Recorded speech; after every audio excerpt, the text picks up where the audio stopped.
Castlekevin's historical background. The moat and bailey of Castlekevin is situated in the townland of the same name about 1 kilometre from Anamo in County Wicklow. Today it is peaceful countryside, disturbed only by the occasional motor car passing along this seldom used byroad. The casual passer-by would likely be oblivious to the once great political and military significance of the overgrown earthworks that lie close to the roadside. Yet here are the remains of a medieval moat and bailey that was to the forefront of Irish history for 4 centuries. The Castlekevin story really begins with the coming of the Anglo-Normans to Ireland in 1169. The Normans came with the consent of the Pope, and as a result, the bishops supported them, and they, in turn, granted large tracts of land to the church. In 1216, the old Gaelic diocese of Glendalough was absorbed into the Anglo-Norman See of Dublin, and the Castlekevin lands passed into the hands of the Archbishops of Dublin. By 1216, the Archbishop of Dublin was the largest landowner in the Dublin and Wicklow area. For administrative reasons, this vast area was divided into manors, each with its own fortified house. One of the most important would later prove to be Castlekevin. It contained 15,000 acres and stretched from Ballinasloe to Moneystown, and included Killadrenan and Killisky. It was probably intended for protection in the area against invasion by the O'Byrne and O'Toole clans, who had taken refuge in the hills around Glenmalure. It became of great importance in the recurring wars waged against them in the centuries that followed.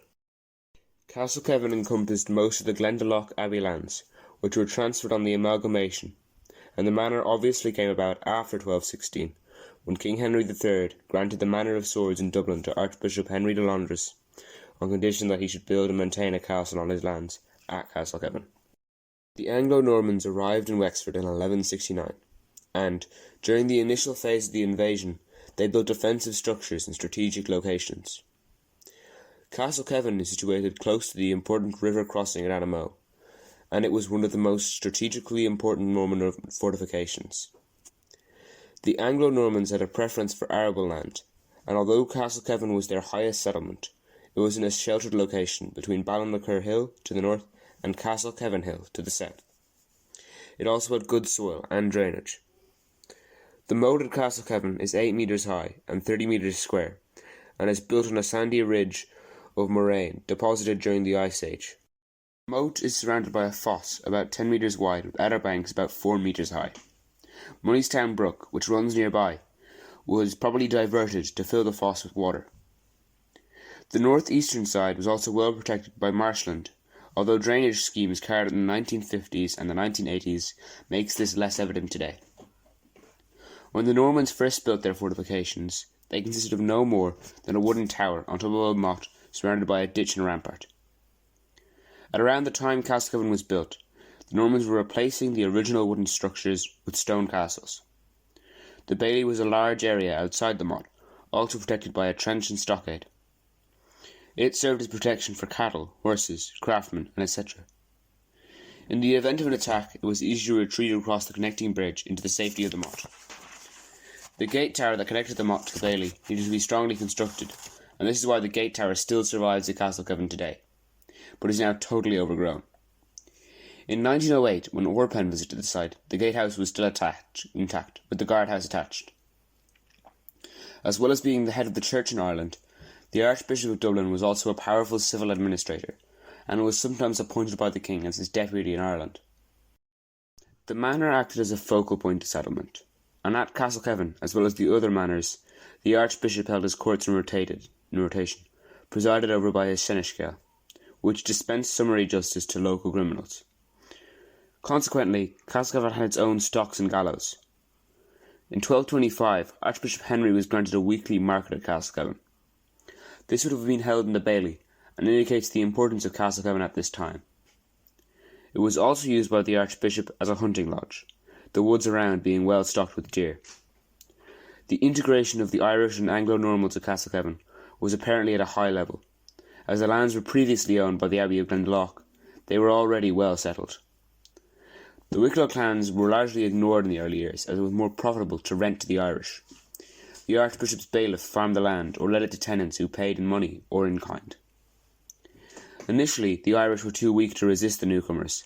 However, by 1270, the Wicklow clans had grown strong enough to become hostile, and were treated as enemies. For the following 300 years, Castlekevin would be the centre of the conflict between the Irish clans and the English. In 1277, Castlekevin was used by Robert de Uffard as a base for attacks against the Irish rebels in Glenmalure. The cost provisions for this was given as £348, 4 shillings and 5 pence, which was a considerable amount. It is clear from this account that Castlekevin was constructed anew and strongly fortified at this time, and it is probable that on this occasion the motte was lined with masonry.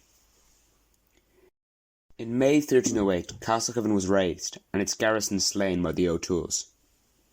This was followed by an expedition of the Viceroy, John de Woggan, to Glenmalure, which again ended in defeat for the English. In the first half of 1309, the flamboyant Piers de Gaveston was sent to Ireland as Viceroy, and successfully subdued the rising.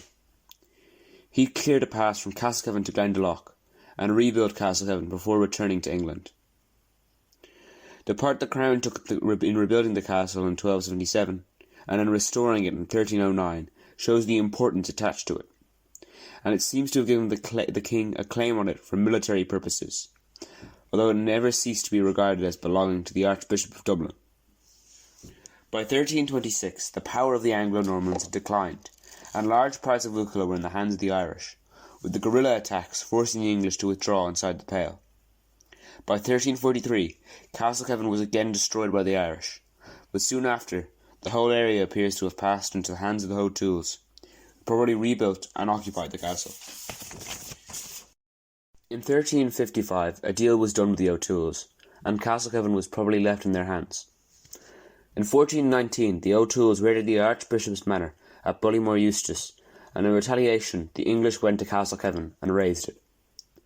This clearly infers that the castle and district was in the hands of the O'Tooles at the time. In 1449, Richard, Duke of York, came to Ireland and quickly won over the Irish, but his own ambiguous political position prevented him from establishing any real authority. The Wars of the Roses in England resulted in the Fitzgeralds of Kildare becoming the rulers of Leinster, and this caused the O'Tooles to become subservient. With the collapse of the Kildare supremacy in 1534, Henry VIII adopted a policy of surrender and re-grant. Under this policy, lands were to be surrendered to the king and re-granted to the Irish under feudal tenures. In 1540, Henry made grants to Art O'Toole of the manor of Castlekevin and the Vartry, on condition that they use the English habit, language, education, hostings, aidings, and the like, and they should keep Castlekevin in repair. This grant was the subject to the yearly payment of 5 marks to the Archbishop of Dublin and his successor, thus still recognising the rights of the See of Dublin. The O'Tooles were now installed by the English as the legal owners of Castlekevin and its lands. Art O'Toole was succeeded by his son, Luke, in 1551. Barnaby O'Toole took over the castle at Castlekevin in 1585, and he became implicated as in Fiach MacHugh O'Byrne's rising in 1596. As a result, Lord Deputy Russell placed a garrison of English troops in Castlekevin. This indicates that the O'Tooles had abandoned Castlekevin for Glenmalure. In January 1597, Barnaby died in O'Byrne's camp in Glenmalure, and Castlekevin was finally seized by the Lord Deputy. In 1600, the O'Tooles submitted to Lord Mountjoy. In 1609, we find John Wakeman, who has received the confiscated lands, selling it back to Luke O'Toole.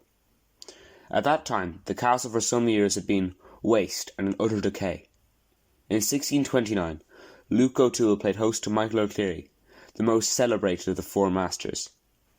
His Life of St. Kevin being put together from 2 manuscripts he found in the ruins of Castlekevin. In 1636, an inquiry found that Castlekevin had been uncovered for 30 years, and this was deemed sufficient for forfeiture, as it had been granted on condition that it be kept in repair.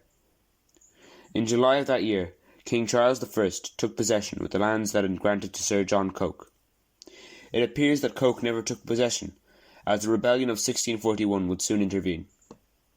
In the aftermath of the rebellion, the aging 75-year-old Luke O'Toole surrendered in 1652, and was taken to Dublin Castle. when he was quickly sentenced and executed. He was the last of his clan to ride at the head of a rebellious army.